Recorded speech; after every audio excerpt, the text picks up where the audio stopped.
ấy da khám đại lưỡi khám đại tiếp nè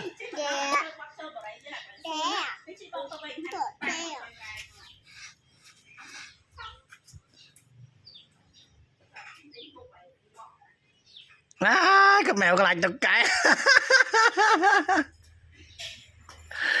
cái mèo cái lạch tao cãi cái mèo